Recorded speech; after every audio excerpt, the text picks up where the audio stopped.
Oi pessoal, esse é meu canal no YouTube, o FZUK, FZUK, onde eu falo sobre as notícias aqui do Reino Unido, pitadas da Europa. Então, se você curte o conteúdo, não esquece de assinar o canal e também compartilhar com quem vai gostar de acompanhar esse tipo de informação.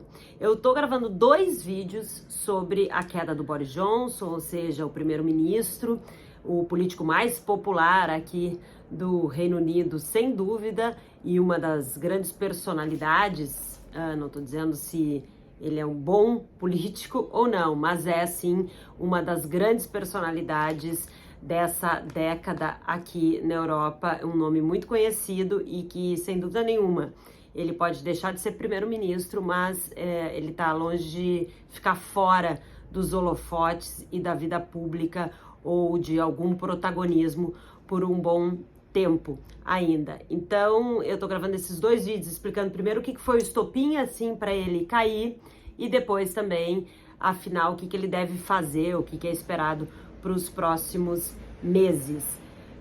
Não esquece, então, compartilha esse vídeo, assina o canal e apoia aqui esse conteúdo. Bom, vou explicar um pouquinho do Boris Johnson, que é o seguinte.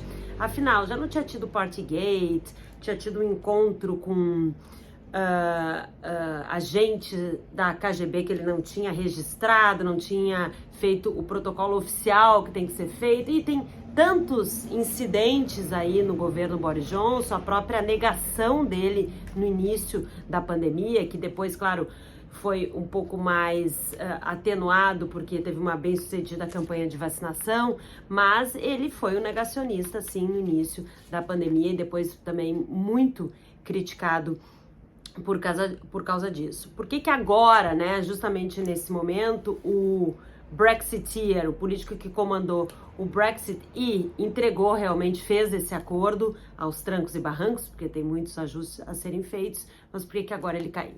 Bom, a gota d'água foi o seguinte: o partido tem uma liderança, quem cuida da parte de disciplina, ou que as coisas ocorram como elas devem ocorrer e que os parlamentares se comportem como devem se comportar. O vice-líder, né, o vice-líder dessa bancada, que foi uma pessoa apontada por Boris Johnson, Chris Pincher, que era para justamente ajudar a moralizar o partido entre tantas críticas sobre esse Partygate, o escândalo das festas e das quebras de regra durante a pandemia.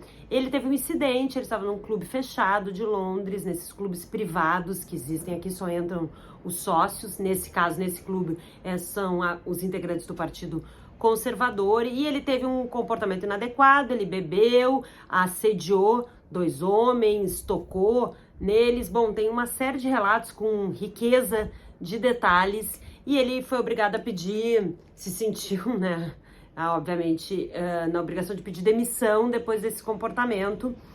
E é a famosa carta que vai entrar aqui como uma das incríveis cartas de demissão de homens públicos, porque ele começa a carta dizendo assim: noite passada eu bebi demais. Imagina você pedir demissão assim, né? E a carta é endereçada ao primeiro-ministro. E isso aí, depois, o que aconteceu? O Boris Johnson, houve uma pressão muito grande, porque ele renunciou essa vice-liderança da bancada, mas ele continuava deputado. Aí houve uma pressão muito grande para tirarem ele, né, afastarem ele. No fim, o partido demorou umas horas e decidiu suspendê-lo enquanto se apurava, se averiguava os fatos. Mas aí veio uma série de denúncias de que Boris Johnson já sabia que ele tinha tido outras vezes comportamentos inadequados e que havia denúncias.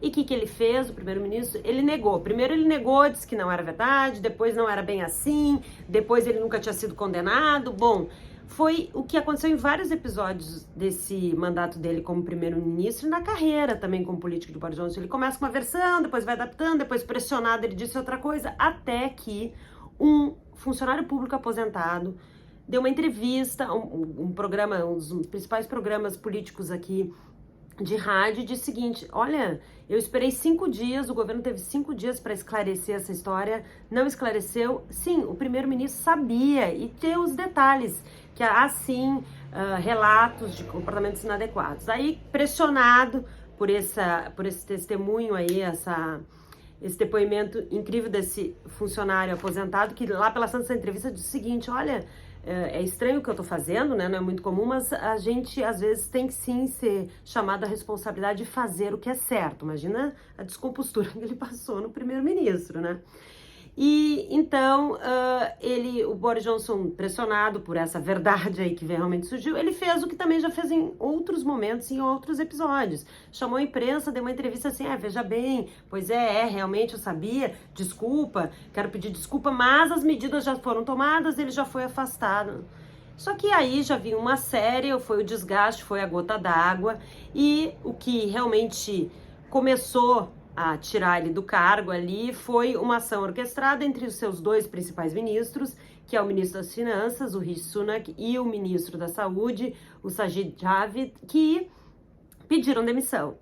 Aí, no momento que os seus principais ministros saem do governo dizendo, e com cartas de renúncia fortíssimas, né, cartas de renúncia, dizendo que não tinham confiança no primeiro-ministro, que um homem público precisa ter postura. Bom, assim, vale a pena ler para ver ali a riqueza de detalhes e o constrangimento público que esse primeiro-ministro passou.